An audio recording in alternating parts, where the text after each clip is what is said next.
Dámy a páni, ďakujem, že ste prišli na tlačovku, ďakujem aj za trpezlivosť. Práve skončilo rokovanie Národnej rady, ale mimo tejto budovy sa denodenne dokazuje, aká úroveň demokracie a slobody je na Slovensku. Pred 10 dňami zhruba na tomto istom mieste som vítal nezávislého novinára pána Miloša Majka, ktorý bol predmetom zastrašovania trestným stíhaním iba za to, že podal v okolí Serede v istej obci žiadosť podľa zákona o slobodnom prístupe k informáciám. Chodil na výsluchy, nakoniec trestné stíhanie z toho nebolo, ale bola to očividná forma zastrašovania nezávislého novinára, ktorý sa zaoberá samosprávnou politikou. Neprešli ani 2 týždne a tomuto novinárovi sa stala desivá udalosť. Sprvu neznámi páchatelia mu zapálili auto. Ja som dnes interpeloval aj ministra vnútra, aj ministerku spravodlivosti, aby mi zodpovedali, aká forma demokracie vlastne panuje na Slovensku a aká spravodlivosť je v roku 2016, v 21. storočí, keď sa udiala takáto zastrašujúca a desivá udalosť. Udiala sa na verejnom priestranstve, kde prišlo k verejnému ohrozeniu. Jeho manželka a deti boli nedaleko horiaceho auta a mohlo sa stať, že ktorákoľvek osoba sa mohla ocitnúť v dosahu výbuchu a obrovského požiaru. Z auta nezostalo nič a vypočujte si, ako vyzerá spravodlivosť 21. storočia pod vládou Roberta Fica. Páchateľov skutočne zázračne rýchle našli, tí sa priznali, že dostali objednávku a 200 eur za vypálenie auta nezávislého kritického novinára v meste Sereď. Jeden z tých páchateľov bol hneď prepustený, že on je iba vodič, druhý bol chvíľu zadržiavaný, ale dnes je už odsúdený podľa dohode o vine a treste. Podrobnosti povie obeť tohoto útoku, pán Miloš Majko, ktorý tu má aj doklady. Tento človek urobil dohodu a dostal podmienku. Podmienku na 1,5 roka. Čiže aká je inventúra?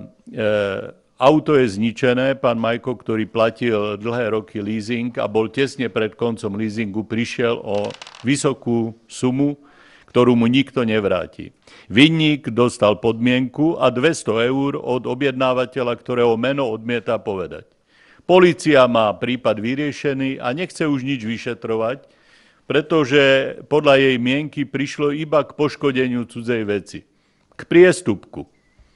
Tento teroristický čin bol označený za priestupok a vôbec nie za trestný čin ohrozenia na verejnom priestranstve, ktorom sa v skutočnosti udial. Druhý páchateľ je úplne bez trestu. Poisťovňa vyplatí leasingovke celú sumu a obeť tohoto celého má zaplatiť 150 eur súdne trovy. Obeť jediná platí, vinníci zinkasovali peniaze a smejú sa nám do očí. Skutočný vinník, objednávateľ, je bezpečne chránený celým týmto štátnym a súdnym aparátom. Preto prišli na túto tlačovku naozaj viacerí poslanci z klubov opozície, ktorí už svojou prítomnosťou dávajú najavo, že stoja za slobodou novinárov a stoja proti takejto moci a proti takejto podobe štátu. Toto by naozaj, ak by takéto prípady sme strpeli, nie je nielen právny štát, toto nie je ani európsky štát. Toto je štát teroru, ktorý prikrýva, tento teror proti jednotlivcovi prikrýva štátna moc, ktorá sa uspokojuje s takýmto vyšetrením a ktorá sa uspokojuje s takouto očividnou nespravodlivosťou, kde de facto všetci zarobili, trestný čin sa udial, vyšetrený skutočný vinník nie je a obeť tohoto trestného činu, tohoto príšerného zastrašovania, tá obeť ešte platí súdne trovy a samozrejme platí celú tú stratu, ktorá pri tomto zastrašovaní vznikla. Dámy a páni, apelujem najmä na verejnosť, pretože o ministrovi vnútra a ministerskej spravodlivosti som stratil ilúzie, že sú schopní napraviť tento pokrivený model. Je to totiž vláda kontinuity a tak, ako nebolo právo na Slovensku doposiaľ, nebude, zdá sa, uplatňované ani za tretej vlády Roberta Fica a jednotlivec, ktorý nič iné nerobí, než že dodržiava zákony, platí dane a upozorňuje na neprávosti, môže byť na Slovensku predmetom takéhoto prenasledovania, zastrašovania a takejto újmy, ktorá je pod vlastne ochranou našich zákonov a nášho štátu. Ďakujem pekne a poprosím kolegov, aby sa vyjadrili. Pán kolega Grendel. Ďakujem pekne za slovo. Dámy a páni, ako bývalý novinár by som chcel vyjadriť z tohto miesta solidaritu nášmu kolegovi. A chcel by som povedať aj to, že autorita bezpečnostných zložiek sa meria aj tým, čo si páchatelia dovolujú. Či používajú metódy sofistikované alebo hulvácké. Hulvácké metódy sa na Slovensku používali najmä v 90. rokoch, kedy štátna moc mala veľmi úzke väzby na organizovaný zločin.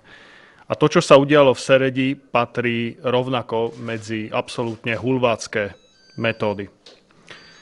Nechcem teraz polemizovať o tom, či to opäť svedčí o prerastaní organizovaného zločinu so štátnou mocou, ale faktom je, že keď sme boli s kolegom Danielom Lipšicom na ministerstve vnútra, tak si možno spomínate, že sme osobne aj s policajným prezidentom Spišiakom navštívili mesto Sereď, a to dokonca opakovane, pretože z nejakého pre mňa záhadného dôvodu toto mesto, napriek tomu, že zo strany vtedajšieho vedenia policajného zboru bol enormný tlak na podsvetie, tak v Seredi si tí páchatelia aj v tom čase dovolovali toho dosť. Preto sme vtedy vyslali aj takýto signál, že to budeme riešiť z najvyšších miest rezortu a preto sme v tom čase posilnili policajnú prítomnosť aj v uliciach Serede. A pokiaľ viem, tak to vtedy pomohlo. Dokonca to pomohlo aj pri rozkrytí tzv. Bankomatovej mafie, ktorá v tomto regióne operovala a mala hlavný štáb. Preto by som chcel tiež apelovať na vedenie rezortu, aby rovnakým spôsobom zvýšila policajnú prítomnosť v tomto regióne, pretože zdá sa, že si tí páchatelia opäť dovolujú tie hulvácké metódy, aké sme poznali v 90. rokoch. Ďakujem. Myslím, že nie tak dávno, boli to asi 2 týždne, kedy sme tu osvetlili príbeh dobre položené jednej novinárskej otázky. Tá otázka de facto znela, či starosta alebo primátor konkrétnej obce používa auto na osobné účely. Táto položená otázka vyvolala problémy novinárovi, pretože sa stal obeťou šikany. Bolo na ňo kvôli tejto otázke podané trestné oznámenie a skončil tak, že dokonca v tejto absurdnej situácii to trestné konanie aj bolo začaté. To znamená, na základe jeho priamo novinárskej licencie, ale aj pri využití zákona 211 bola položená otázka a my máme orgány činné v trestnom konaní, ktoré začnú konanie voči novinárovi, že si dovolil týmto spôsobom sa dopytovať jedného starostu. Čo je ale absolútne neakceptovateľné, je, že tento príbeh má pokračovanie. O 2 týždne tu stojíme znova a je nás tu tentokrát veľa, pretože si myslíme, že to, čo sa stalo pánovi Majkovi, je hrubo za akoukoľvek čiarou.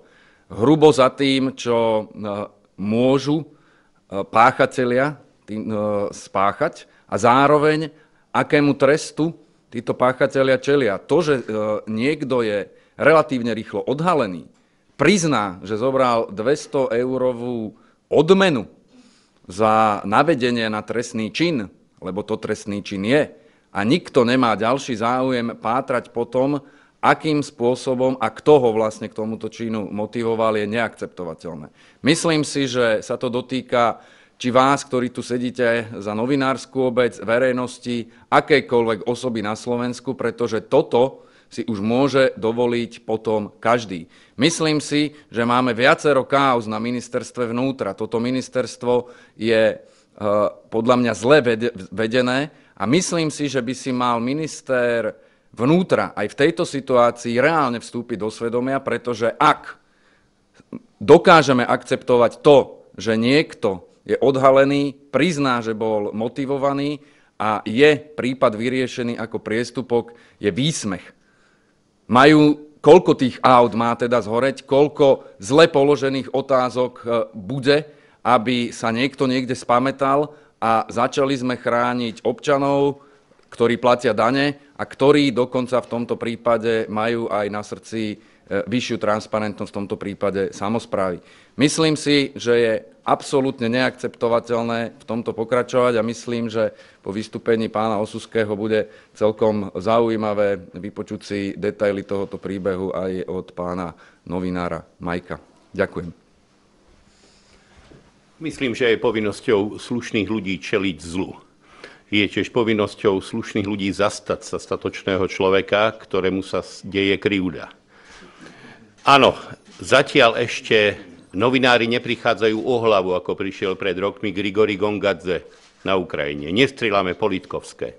Ale to, čo sa deje, to, ako zlo funguje na všetkých poschodiach spoločnosti, od štátnej až po komunálnu, je veľmi varovné a prepadávame sa do čias, keď sa rukou podsvetia dávali vybuchovať bavoráky. Prepadáme sa do sicilských pomerov. Sme v krajine, kde vyšetrovateľka za 8 mesiacov nevyšetrí konanie evidentne podozrivého človeka.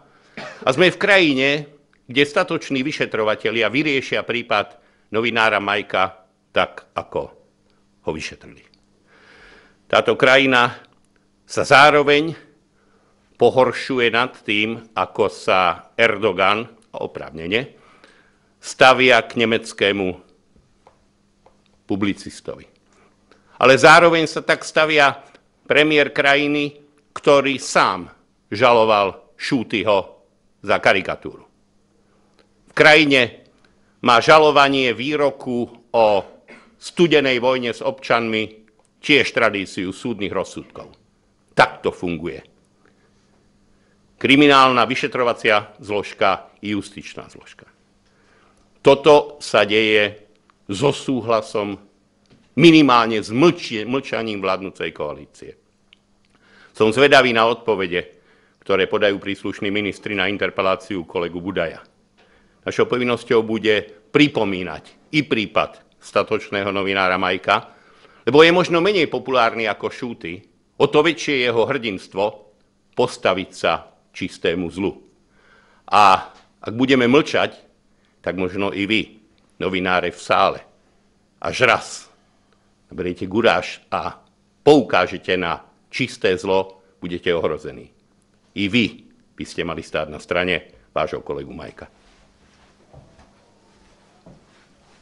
Nech sa páči, pán Majko, môžete povedať pár detailov asi k vášmu prípadu. Ďakujem pekne, dámy a páni. Sereď online poukazuje 8 rokov na problémy v samospráve, na tunelovanie určitých verejných zdrojov, na nevýhodné zmluvy. Samozrejme, je to, aspoň teda podľa nás, je to cieľom nezávislých médií. Ide o nerovnomerné rozdeľovanie finančných prostriedkov, utajovanie vecí verejných pred verejnosťou, diskrimináciu niektorých občianskych združení pred inými, zvýhodňovanie určitých záujmových skupín. Poukazujeme na špinavú vodu. Dovolím si povedať, že pred 2 rokmi sa podarilo dosiahnuť zastavenie dodávky pitnej vody pre mesto, nakoľko tá voda nebola pitná. To vyjadrenie nie je z mojej hlavy, ale poskytlo ho, alebo na základe zistení regionálna správa zdravotníctva. Špinavá voda je veľkým problémom v Seredi. Upozorňujeme na veľmi vážne veci, ale nie len my, upozorňujú aj poslanci mestského zastupiteľstva, ktorí nie sú priamo spojení alebo priamo nie sú naklonení takémuto konaniu súčasného vedenia mesta.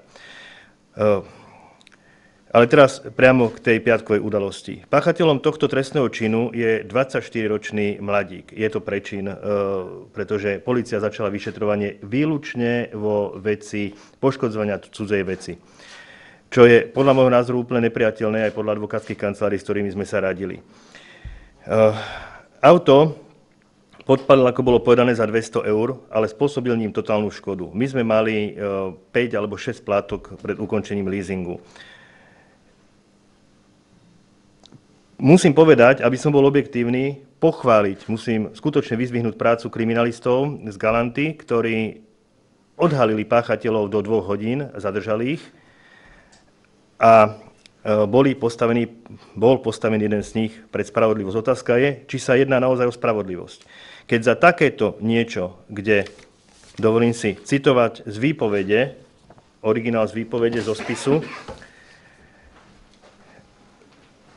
hovorí, alebo vypovedal Tomáš Anda, ktorý je dnes už odsúdený za tento trestný čin. V obci Malá Mača ho oslovil človek pri autobusovej zastávke, stretol sa s ním náhodne, s tou osobou, ktorú pozná, ale jej meno nebude a nechce konkretizovať, nebude ho uvádzať, pretože má z tej osoby strach. Objednala si u neho táto osoba zničenie, podpálenie auta, s čím on súhlasil.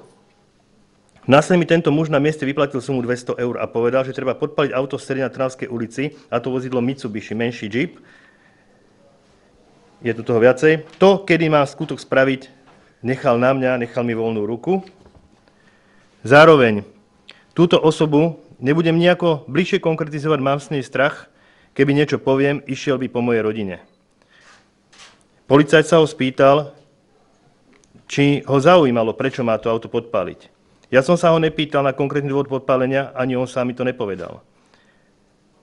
Policajt položil otázku, nutila vás táto osoba k tomuto skutku? Nie, ponúkol mi to ako obchod a ja som to prijal a spravil som to dobrovoľne za peniaze. Kolegovia, dobrovoľne za peniaze je schopný občan inému občanovi, bez toho, aby vedel, o čom je reč, podpaliť auto za 200 eur. Vo výpovedi sa ďalej uvádza, že bol v takom strese, že nevie ani, či boli ľudia okolo na chodníku, či chodili okolo auta. Podotýkam, je to na výpadovke z mesta na R1 smerom na Bratislavu, je to najfrekventovanejšia ulica v meste. Jeho vôbec tým pádom nezaujímalo, či v sedačke nesedí môj 8-ročný syn. To považujem za veľmi vážny problém a pýtam sa, kam táto spoločnosť dospela tým, že polícia, nepoviem, že nechce, ale nevenuje sa riešeniu trestnej činnosti vyšetrovaním tak, ako by mala. Odsúdený bol už v nedeľu, a to trestným rozkazom na 10-mesačnú podmienku na 2 roky. Pritom, ako bolo už povedané, vypovedal, že vie o tom, že bol objednaný, to znamená, logicky môžeme sa pýtať. Vieme, že tu je objednávateľ, minimálne jeden sprostredkovateľ, vykonávateľ. Bol vodič, ktorý ale bol prepustený, pretože on podľa výpovede, jeho vlastnej výpovede, nevedel, na čo sú 2 litre benzínu a tým pádom zostal len v pozícii svedka. Všetci ľudia, ktorých boli stovky, ktorí mi volali, povedali, že je to jednoznačne organizovaná skupina. Vieme to všetci, ako je možné, že týmto smerom sa neuberá polícia, dozorujúci prokurátor, a ako je možné, že súd tohto človeka odsúdil naozaj len za to najposlednejšie, čo odsúdiť mohol. Ten sudca pravdepodobne zabudol na to, že ten pán si neoprel bicykel o moje auto a nepoškodil mi tým auto, ale úmyselne ho na objednávku zapálil. Musel som podať trestné oznámenie predvčerom na prokuratúru pre podozrenie zo spáchania trestného činu, hrubého nátlaku a všeobecného ohrozenia. Na tejto fotografii je vidieť, že to auto bolo odparkované presne pri chodníku a presne pri hlavnej ceste. Vyšetrovateľ respektíve skrátený vyšetrovateľ, prokurátor ani sudca nevidel dôvod na to, aby sa mal zaoberať tým, že mohli byť ohrození ostatní občania, prípadne okoloidúci vodiči, prípadným výbuchom auta, ktoré má v nádrži 3/4 obsahu nádrže je benzín.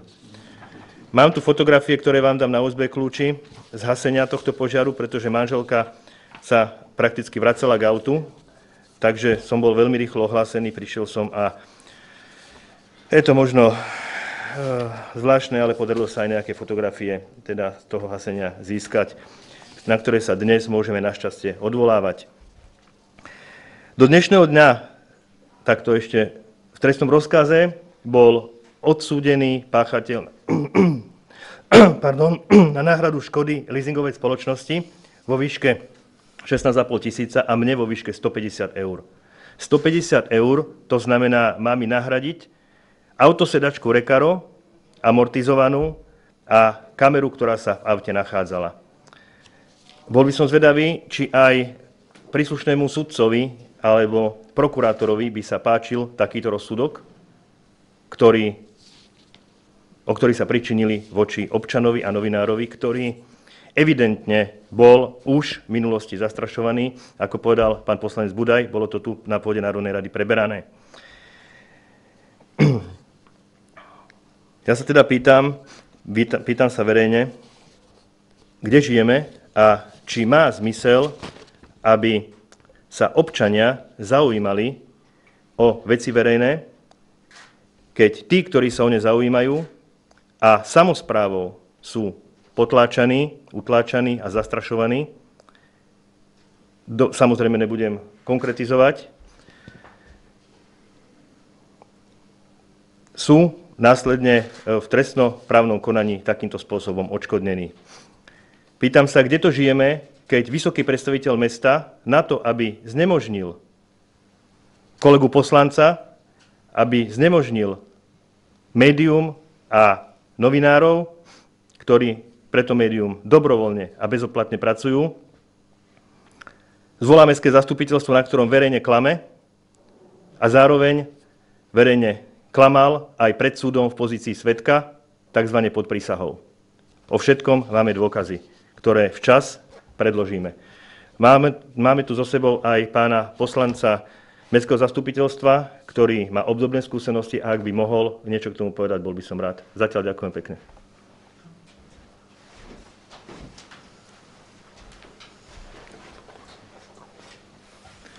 Dobrý deň, moje meno je Kurbel, som poslancom Mestského zastupiteľstva Seredi.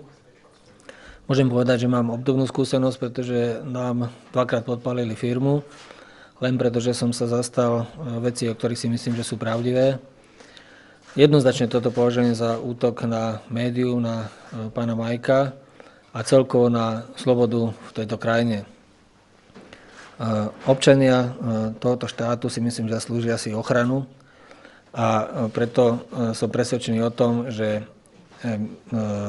tento boj, ktorý tu pán Majko začal za demokraciu a za spravodlivosť v tejto krajine, je naozaj opodstatnený a je našou povinnosťou sa ho zastať.